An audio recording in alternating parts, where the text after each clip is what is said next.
Eh bien, j'appelle Madame le docteur Odile Amiot, qui est psychiatre, thérapeute familial et multifamilial. Bonjour Madame, je vous en prie. Parentalité et troubles bipolaires, quels sont les enjeux? Bonjour à tous. Déjà, je commence par remercier très chaleureusement l'association Argos de m'avoir proposé de parler avec vous aujourd'hui. C'est une thématique qui me tient particulièrement à cœur parce qu'encore trop peu présente dans nos débats, dans nos échanges. Alors, je suis un petit peu embarrassée parce qu'on m'a demandé de faire un petit peu une introduction à cette journée, de voir un peu la revue de la littérature. Alors, faire une introduction après Monsieur Franck Bellivier, c'est compliqué et la revue de la littérature n'est pas si riche que ça. Donc, on va quand même essayer de jouer le jeu. Alors, il faut que je me mette en diaporama. Donc, devenir parent, bah, c'est une aventure à la fois magnifique, mais aussi exigeante. Et lorsqu'elle se conjugue avec un trouble bipolaire, et ben, cette expérience prend une dimension un petit peu particulière. Donc, comme l'a dit Eliane aujourd'hui, on se réunit pour explorer donc, ce sujet qui est essentiel, mais qui est encore trop peu abordé. Et on va aujourd'hui, tout au long de la journée, aborder à la fois les points de vue des parents qui souffrent d'un trouble bipolaire et celui des enfants, maintenant adultes, de parents atteints de bipolarité. Alors, ce que je voudrais dire déjà, c'est que parler de parentalité et de bipolarité, c'est avant tout comprendre que chaque famille est unique et que les parcours diffèrent. Certains parents bipolaires parviennent à maintenir un équilibre remarquable, tandis que d'autres traversent des périodes de fragilité qui vont nécessiter une aide extérieure. Et c'est cette diversité des expériences qui nous pose à nous réunir aujourd'hui et afin de partager votre savoir expérientiel et nous permettre, à nous soignants, de réfléchir à des solutions adaptées et inclusives lorsqu'elles sont nécessaires. Donc c'est un sujet qui, nous allons le voir, soulève un certain nombre de défis, mais également des opportunités uniques de résilience et d'adaptation. Alors la bipolarité, c'est une réalité qui est vécue par de nombreuses familles. Le trouble bipolaire touche environ 2,4% de la population mondiale, avec des prévalences qui sont assez similaires sur les différents continents. En France, on parle d'un peu plus de 1,5 million de personnes concernées. Selon les données de l'INSEE, environ en France, 45% des foyers sont des familles avec enfants. Et bien que les données précises sur le taux de parentalité chez les personnes atteintes de troubles bipolaires soient assez limitées, les études internationales suggèrent que les patients qui souffrent de ce trouble accèdent moins fréquemment à la parentalité que la population générale. En plus, ce n'est pas évident de définir ceux qui sont devenus parents avant le début de la maladie et ceux qui avaient déjà le diagnostic de trouble bipolaire au moment du projet bébé. Donc, comme on a dit, les adultes atteints d'un trouble bipolaire doivent surmonter un certain nombre de défis, à la fois médicaux, psychologiques, sociaux, organisationnels, et lorsqu'ils souhaitent avoir des enfants. Et du coup, dans les quelques minutes que j'ai avec vous, on va essayer de les toucher un petit peu du doigt. Alors, la question de la stabilité émotionnelle, elle se pose à tout parent. Est-ce que c'est le bon moment? Est-ce que je suis prête? Est-ce que je vais réussir à gérer quand il sera là? Et donc, c'est une question qui est encore plus inquiétante pour le parent qui est atteint d'un trouble bipolaire, car il sait déjà que son état est fluctuant. Il sait que le projet bébé va venir bousculer son équilibre individuel, parfois fragile, et que ça va nécessiter de trouver un autre équilibre. Alors forcément, il se demande comment je vais gérer mes fluctuations de l'humeur tout en assurant une constante éducative pour mon enfant. Est-ce que je vais y arriver? Serais-je un bon parent? Quelles seront les conséquences pour mon enfant? Alors il est vraiment très important pour moi de rappeler qu'une prise en charge complète peut permettre aux parents bipolaires d'avoir un cadre de grossesse adapté et puis également un cadre sécurisant, structurant pour accueillir ces enfants à venir. Alors certains adultes vont se poser ces questions avant même la grossesse, ce qui permet alors d'adapter le traitement stabilisateur de l'humeur en prévision du projet bébé. Mais parfois, c'est en plein cours de grossesse qu'on doit prendre des décisions, faire des changements de traitement. Et s'ils sont faits pour préserver le bon développement du fœtus in utero, ils peuvent aussi être source de stress et de déséquilibre pour la maman. Les papas ont la chance d'être un peu moins concernés par cette question du traitement pendant la grossesse.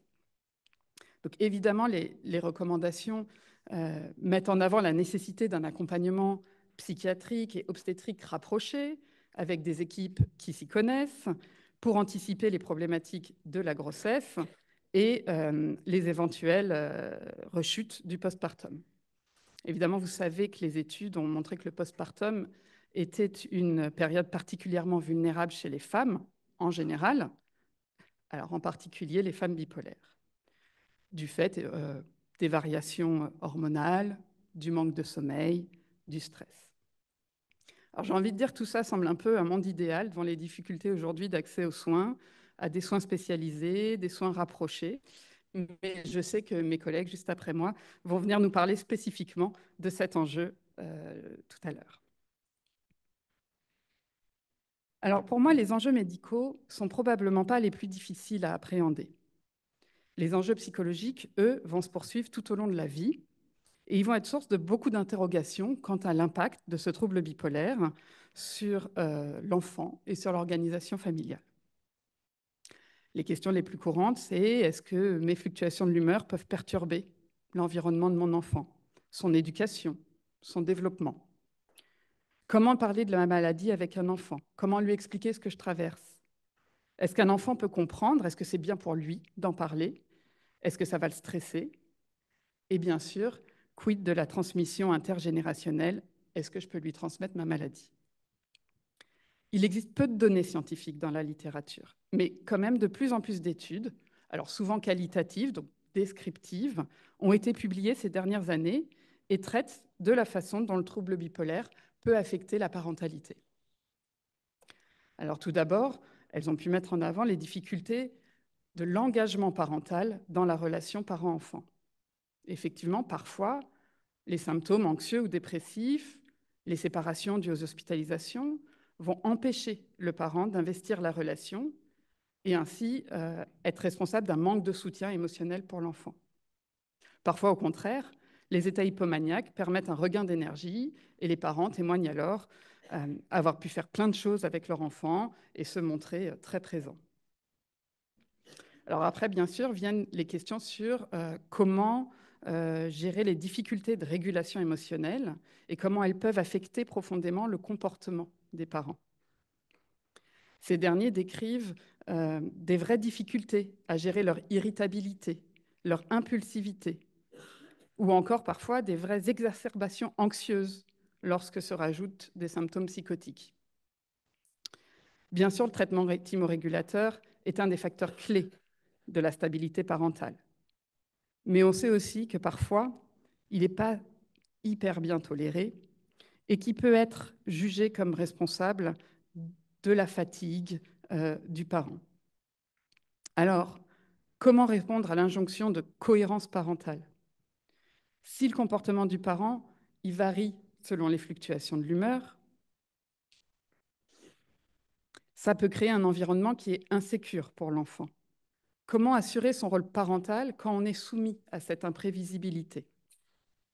Et c'est là l'importance du soutien. Parce que oui, ces parents ont besoin de plus de soutien que d'ordinaire pour assurer une stabilité dans le temps.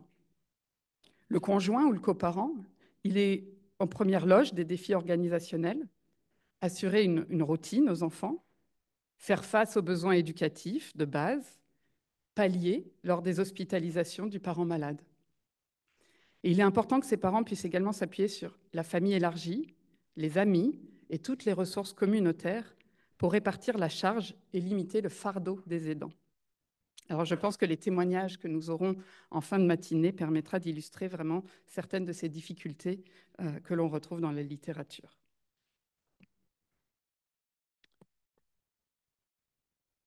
Ces défis psychologiques, ils sont en constante évolution. Bien sûr, la relation parent-enfant, elle évolue en fonction de l'âge de l'enfant, de son développement, de son exposition à la maladie bipolaire. L'enfant lui-même, il évolue dans ses capacités de compréhension de la maladie, dans ses capacités d'adaptation à l'état du parent et de ce fait, même dans son rôle de jeune aidant. Alors, les articles distinguent différentes tranches d'âge. Ils vont dire qu'entre 4 et 6 ans, les enfants ne poseraient pas trop de questions, ils ne comprennent pas trop ce qui se passe. Parfois, ils peuvent penser qu'ils sont responsables du fait que leurs parents pleurent sans raison. Vers 7-10 ans, les enfants comprennent des notions simples. Ils peuvent dire des mots comme il se sent pas bien, il est malade. Parfois, mais par contre, ils peuvent aussi commencer à s'inquiéter de s'ils sont eux-mêmes à risque de développer la maladie. Ils ressentent souvent des émotions très mélangées face à cette maladie, comme de la tristesse, de l'angoisse, de la colère. Les adolescents, eux, qui sont eux-mêmes soumis à une certaine imprévisibilité de l'adolescence, mettent en avant que c'est ce caractère-là, imprévisible de la maladie, de ne pas savoir à quoi s'attendre, qui est le plus difficile. Ils ressentent parfois des sentiments de honte ou de colère à l'encontre du parent malade, et il peut aussi s'interroger sur sa propre construction émotionnelle. Je ne vais pas développer davantage parce que toute l'après-midi est consacrée au vécu des enfants.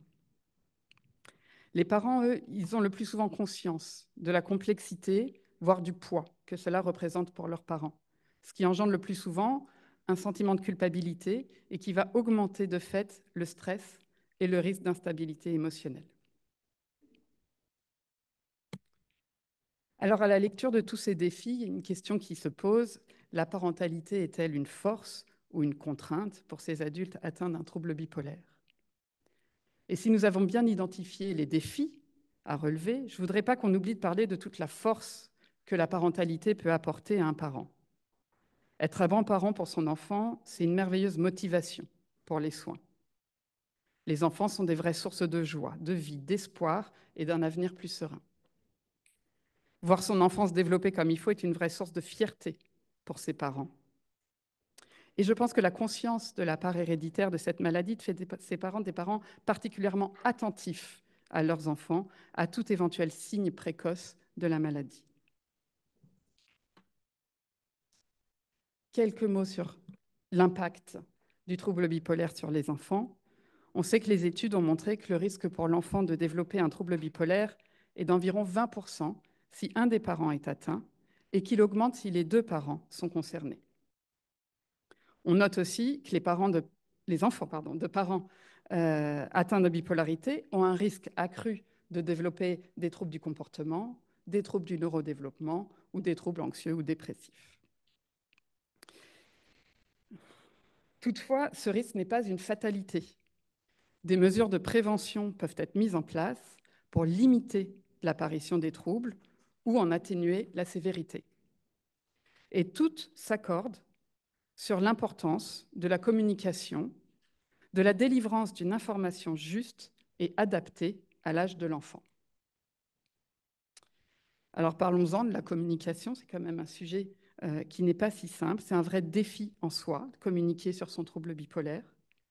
Bien que nous sentions que les choses bougent un petit peu, parler de troubles psychiques ou de troubles psychiatriques dans notre société n'est pas chose aisée. La stigmatisation, on le sait, a un impact délétère pour les personnes concernées. Elle atteint leur image de soi, d'elle-même, et du coup leur stabilité clinique. Elle accentue leurs difficultés d'insertion sociale et professionnelle, elle accentue les difficultés d'autonomisation et le risque de précarité. Trop souvent, les parents atteints d'un trouble bipolaire se heurtent à des jugements injustes. Ils doivent prouver à leurs proches ou à leurs institutions qui doutent de leurs compétences parentales qu'ils sont capables d'élever un enfant. Certains ont même dû se battre pour conserver la garde de leur enfant après une hospitalisation. Tout cela, du coup, a plutôt tendance à les pousser à taire leur maladie, de peur d'être perçus comme indignes d'être parents. Par ailleurs, parler de maladie avec son enfant, c'est un sujet qui est délicat. Parfois, l'adulte n'est pas en état de parler, de répondre aux questions de son enfant à cause de ses symptômes. Parfois, il peut présenter des difficultés à traduire un jargon psychiatrique complexe en un langage compréhensible pour des enfants. Comment parler de ce qui se passe pour moi? Le parent, il peut aussi avoir peur de faire peser un fardeau supplémentaire sur son enfant en parlant ouvertement de sa maladie.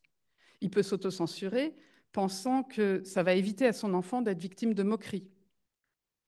Et pourtant, l'importance de délivrer cette information claire et adaptée à l'âge, encore je répète, a prouvé son efficacité et sert même de fondement aux programmes familiaux de psychoéducation.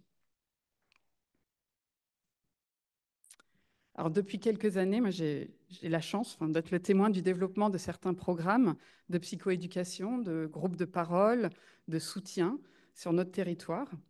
Alors, dans le service où je travaille, on a mis en place des groupes multifamiliaux, dont certains se sont focalisés justement sur cette thématique, parentalité et troubles psychiques, et donc permettent à des familles de se rencontrer et de bénéficier de modules pour apprendre à communiquer avec et sur leurs troubles psychiques et permettre aux enfants justement de se rencontrer et de témoigner de leur vécu, de leur connaissance ou non de la maladie et de leurs craintes.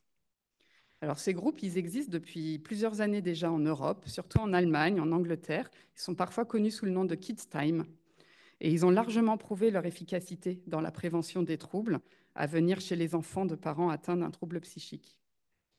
Plusieurs familles concernées donc, par une même problématique se rencontrent et partagent une expérience commune, ce qui leur permet déjà de sortir de l'isolement social et parfois familial dans lequel la maladie les a plongés. Ça leur permet de mobiliser leurs ressources et d'en prendre conscience qu'ils ont des ressources, de trouver des réponses positives à leurs questionnements et des solutions plus facilement applicables puisqu'elles sont proposées par des pairs qui sont dans la même situation qu'eux. Ça leur permet de développer leur capacité de mentalisation quant aux besoins de leurs enfants et de devenir acteurs de l'ensemble. Alors vous aurez compris, les groupes de soutien, quels qu'ils soient, j'ai mis là sur ma diapo un peu l'équipe des funambules que j'apprécie particulièrement, qui s'intéresse aux fratries. Il y a très peu d'équipes qui s'intéressent aux fratries. Évidemment, un peu d'autopromo pour notre groupe à Ville-Évrard. Mais quels qu'ils soient, ces groupes sont essentiels pour accompagner l'ensemble des protagonistes, y compris les conjoints et les aidants familiaux, qui se retrouvent souvent dans des situations de stress, voire d'épuisement, alors qu'ils constituent un vrai pilier de l'équilibre familial et qui nécessitent une attention particulière. J'ai mis en illustration un petit livre. J'ai eu la chance de rencontrer Benoît Broyard l'année dernière, qui est un auteur et qui écrit sur la santé mentale. Et pour tout âge, comme quoi on peut écrire pour des enfants d'âge maternel, élémentaire. Là, c'est son livre sur la bipolarité, Ma maman à deux vitesses. Il y en a d'autres. Et je sais que suite à notre rencontre, il a aussi rencontré ma collègue Jasmina Malé, que j'apprécie particulièrement, et il travaille sur une BD pour lutter contre les stigmatisations en santé mentale. Donc, on espère d'ici la fin de l'année. Alors, en conclusion, j'espère que je n'ai pas trop dépassé mon temps. Je crois que nous avons tous saisi la montagne de difficultés que peuvent rencontrer les parents atteints d'un trouble psychique. Prendre soin de soi, tout en prenant soin de son enfant, gérer ses responsabilités parentales, conjugales, professionnelles, anticiper les crises, pour que celles-ci altèrent le moins possible le fonctionnement familial. Bref, autant d'injonctions auxquelles je crois qu'à part Wonder Woman, personne n'a jamais réussi à répondre, enfin que je sache. Donc, j'espère que vous avez compris. Loin de moi aujourd'hui l'idée de noircir le tableau. Au contraire, je suis assez optimiste. Je sais que des journées comme celle-ci permettent d'aborder ces sujets qui sont si importants et que ça va faire évoluer les regards et les poids qui pèsent sur les parents bipolaires, leurs enfants et leur entourage. Je remercie par avance tous les témoignages précieux qu'on va avoir aujourd'hui.